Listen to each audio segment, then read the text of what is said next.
It's always amazing, and I shouldn't say amazing because everything is in divine and right and perfect order.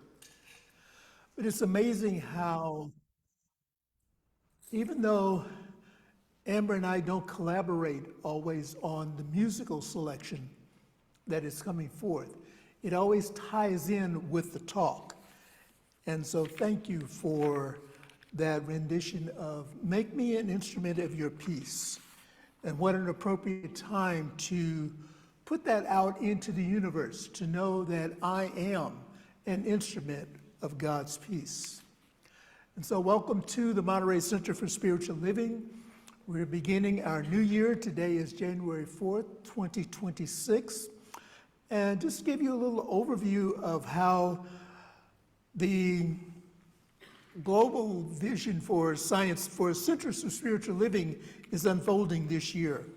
Our global theme is Open at the Top.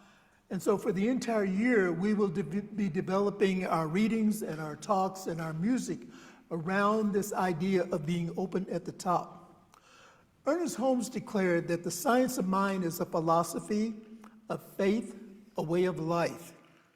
It is a living teaching that is free of dogmatism and superstition, yet grounded in timeless spiritual principles. Being open at the top means encouraging curiosity, embracing doubt as part of our journey, and trusting that new wisdom and greater understanding are always reachable if we are open to receiving them. And that is the key. We are to be open to receiving these. We practice living in the creative what if. Not what not, but what if. What if this were to become a reality in my life? What if this was to be my experience? What if this was to outpicture as my healing despite the diagnosis that I've been given? What if everything continually unfolded for my highest and best? This is an invitation for us to go beyond our comfort zones and embody a spirituality that grows, questions, and evolves along with us individually and along with the world. So it is through our questioning, it is through our inquiry that we evolve, that we become open at the top.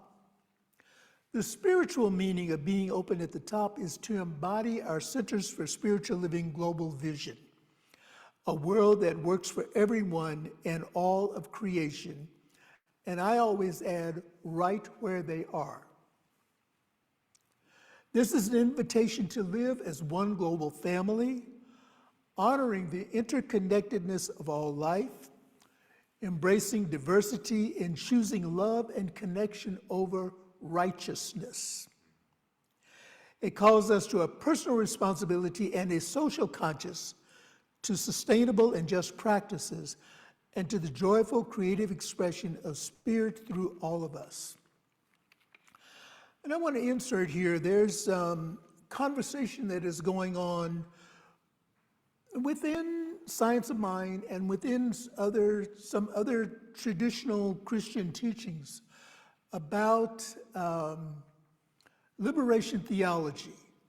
And I know within our Science of Mind communities, within our CSL Global Network, in some areas there's some resistance to this idea of spiritual liberation.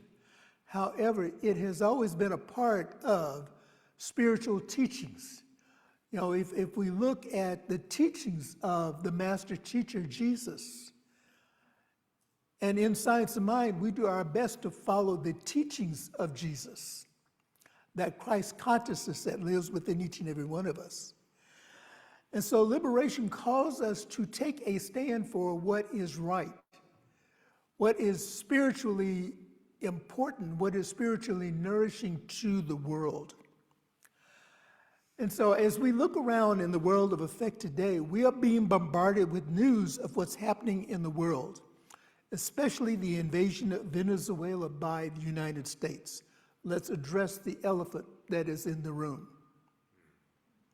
What is presented to us right now is distraction. We're being bombarded with weapons of mass distraction. It is meant to keep us occupied with fear, with anger and loud noise, making us easy to control. And when we surrender the control over our lives to an outer entity, an outer power, an outer being, even a family member, if we want to just bring it right home, as long as we surrender our power to another person, we have lost control of the direction of our lives. And so this is our opportunity to take back our power, to reclaim our power, to stay spiritually centered and focused on our inner peace. This is where we are the most powerful. We move in silence and we let God reveal the results, because we know the results are greater than anything, and I'll say this personally, the results, God's results, are greater than anything I can even imagine, let alone bring into action. And so this moves us into our January series, which is back to the basics, back to our foundation. And our theme for the month of January is Ancestral Wisdom, New Thought. And it is an invitation for us to discover how indigenous ideas can deepen and expand our science of mind beliefs. And again, this is where we may depart within our own Centers for Spiritual Living movement from those ideas of indigenous spirituality is taboo, or it's not, it's kind of in that woo area or whatever. We tend to discount what we are not familiar with. And so this month we're going to be looking at some of the indigenous wisdom that is a part of Science of Mind, and we're going to tie those in together. We will focus on releasing old and stepping into the new, embracing surrender as one of the greatest acts of trust in spirit that we can practice. And we're surrendering our old ideas. And it's not about making New Year's resolutions. You know, I received a beautiful text from one of our members about New Year's resolutions and the releasing of the old and the embracing of the new. And while that's all nice, it's not what I personally am about. I'll just personalize it. It's not what I'm personally about. What I am personally about, and what I invite each of us to consider, is setting an intention. And I remember a wise neighbor of mine said that there are two things that we must do every day, and that is to stretch our bodies, and the second is to stretch our minds. And so we stretch our minds through our spiritual practices, through our affirmations, through our meditations, through our visioning, through our reading of spiritual literature. And we stretch our minds through stories that are uplifting, stories that tell of another's demonstration of how they have overcome something that seemed tremendous and horrendous in their lives. This is how we enrich ourselves, and this is how we practice love, which is the greatest ideal of all. Ernest Holmes wrote in Can We Talk to God on page 48, "Nature has awaited our discovery of its laws." This is taking us to the indigenous wisdom. Nature has awaited our discovery of its laws. As we discover new ones, we use them. We must come to understand their laws, then they will obey us. So when we are in alignment with nature, when we are in alignment with indigenous wisdom, then that's where the law begins to work for us. And the law can only work for us by working through us. Science of Mind teaches that the entire universe conspires for our good. And indigenous wisdom supports and deepens this idea, honoring the interconnectedness of all life. And this is where our ultimate goal is to recognize the interconnectedness of all life. all life that is known on the planet, that which is also unknown. And so this week our topic is divine mind and maple sugar. Interesting topic. We'll share the story of the maple sugar moon and discover the communion of weather, botany, squirrel wisdom, and human effort in creating the magic of maple sugar.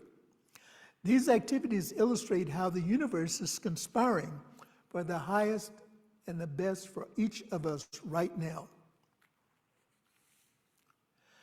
And so in the Potawatomi indigenous peoples region, which was originally in the lower peninsula of Michigan and surrounding states, they learned how to make maple sugar from watching squirrels. In the late winter, when the squirrels' stash of nuts are depleted, they take to the treetops and gnaw the branches of the sugar maples. I found this to be a very interesting story. Scraping the bark through their gnawing allows them to exclude the living, allows sap to exude from the twig, and the squirrels drink it. However, the real good comes in the next morning. Just like our life, the real good comes in the next morning. The squirrels follow the same circuit that they did before, licking the sugar crystals that formed on the bark overnight. Freezing temperatures cause the water in the sap to sublimate, leaving a sweet crystalline crust just like rock candy. In humans, sugaring is a patient process. The squirrels demonstrated patience in their practice. In humans, sugaring is a patient process, waiting for all of the elements to align to create something magical. I'm thinking of the song, there are words in the song that says, "We shall walk and not get weary." As we're moving to that great camp meeting, that's a talk for a different time. But we're waiting for something magical to happen in our lives.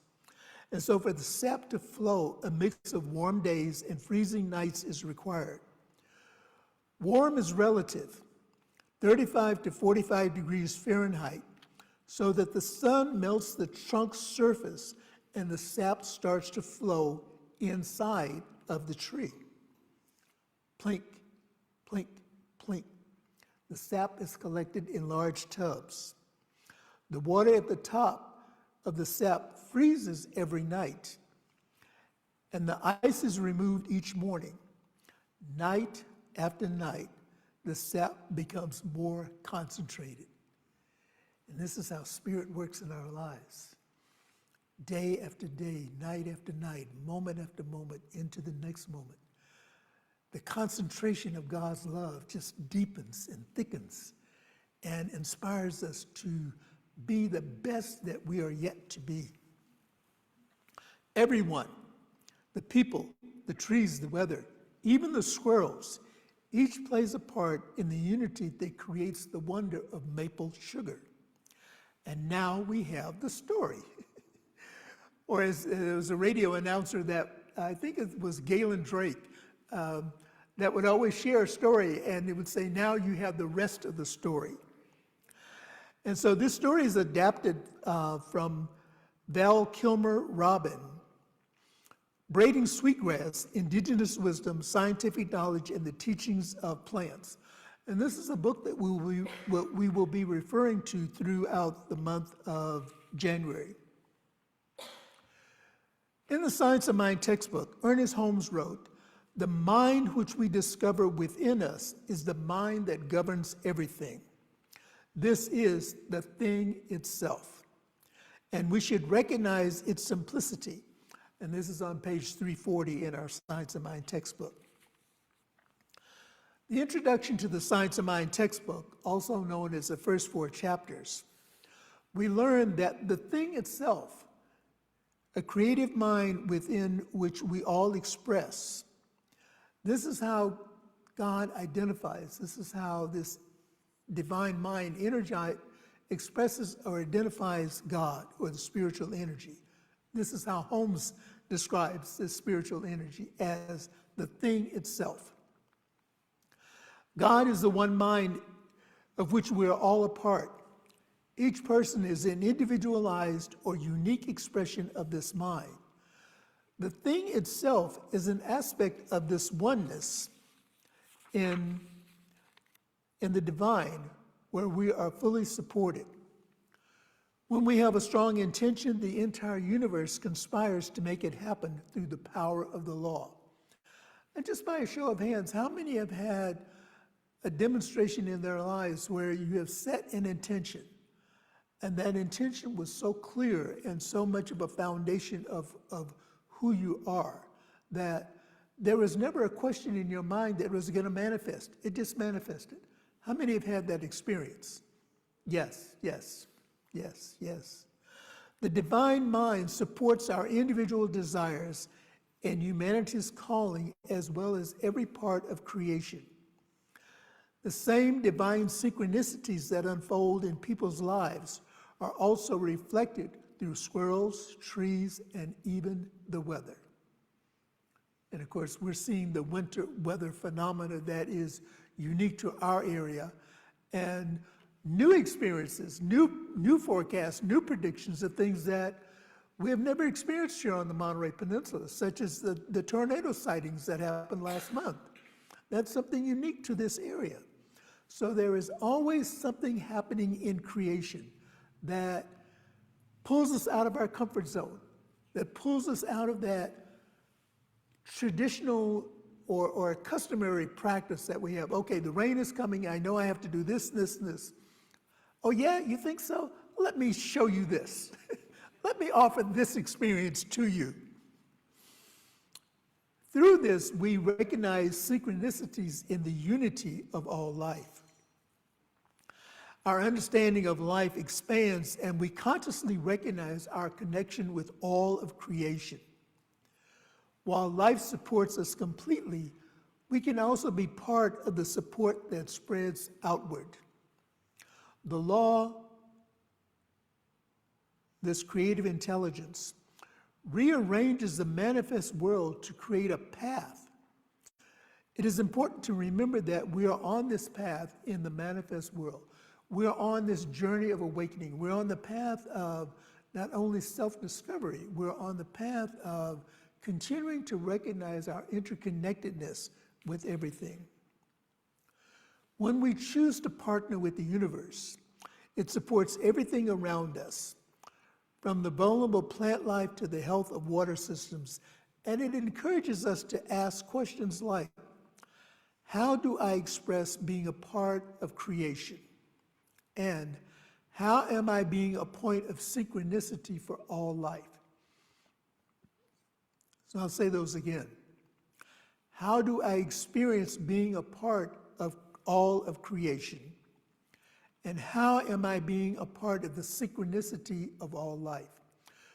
Where is my role in this equation of this thing that is called life, this global vision that we have? Or however it is that we identify life within our own essence. Where do I fit in is maybe another question to ask. Where do I fit into the larger scheme of things? And so as we reconnect to the core tenet of science of mind, we're invited to remember that in this oneness, we're all people, inhabitants of life. We're all inhabitants of life. With our thoughts, beliefs, and actions, we use the law in co-creation. In addition to our own experience, our choices impact our world and all who call it home. Remember to create with the good in mind. And the good is for the highest and best for everyone, not just for myself, the people in my family, those that I love, those that are in my social circle, those that are within my sphere of influence. We recreate or we co-create. We co-create with the universe the good for all, our interconnectedness. And so this week, we're invited to explore and reflect on our connection with the natural world. How do you experience your connectedness with all life? And how can you expand your awareness of the diversity of creation to those who are around you? This is our thought for the week. And so I invite us now to say our affirmation together, and the words will be on our monitor. I am one with creation, supported powerfully by spirit. Let's say it again. I am one with all creation, supported powerfully by spirit. And I invite us now to pray together. As I was preparing for this talk and as I was going through the activities of the week, there was a song that came to me. And the words are, Spirit of the living God, fall afresh on me. Make me, mold me, melt me. Spirit of the living God, fall afresh on me. And so I modified that slightly by saying, Spirit of the living God within, refresh my eyes, refresh my understanding, refresh my capacity to love. Refresh my capacity to know that there is only one life. And that life is whole. It is perfect. It is complete. And it is the life that I am living now. And as the Spirit of the living God within me recognizes this, I know that what is true for my life is true for all of life everywhere, that I am interconnected with the oneness of everything. Let everything that has breath praise the Lord. Let everything that has breath recognize our interconnectedness with one another. And I declare that as we travel this journey that is called life, as we awaken to the recognition of the thing itself and how it operates within our lives, that we co-create with Spirit those points of interconnection, those points of awareness that we're not traveling alone, but we are traveling together. And it is at those points along the way that we remember that we live, move, and have our very beingness as the life of God. And this is true of everyone and everything that we interact with. And so this morning, with gratitude, I give thanks for the life that I am living.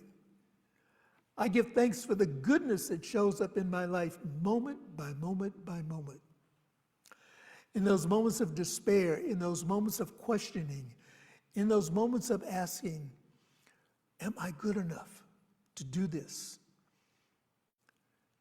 Is my voice strong enough to be a powerful force for change? Do I always remember to be silent and to listen before opening my mouth? And when I do speak, I speak the words of life. I speak words of joy. I speak words of upliftment. I speak words of encouragement. I speak words of hope. I speak, most importantly, words of love. And as I embrace this truth for myself, I embrace it for each one, knowing that we're all interconnected with the one life. And so I bless communities, regardless of the physical size, but places where individuals are joining together in recognizing the truth of the oneness of life. Whatever label is attached to it, we let go of the label. We let go of these things that divide. We let go of the distractions and embrace the life that lives within each and every one, the thing itself, that source of all that there is. And for individuals and for families who are experiencing the transitions of loved ones, especially during this holiday and holy day time,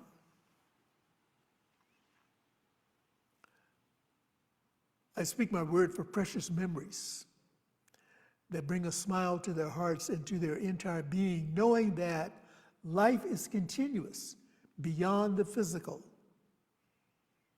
And our loved ones have now joined the ancestors, and they are more available to us than they were in the physical. Life is one continuous stream unfolding forever and ever and ever. And I bless others who are experiencing transitions, however those transitions may be showing up, knowing that the answer to prayer is yes and amen.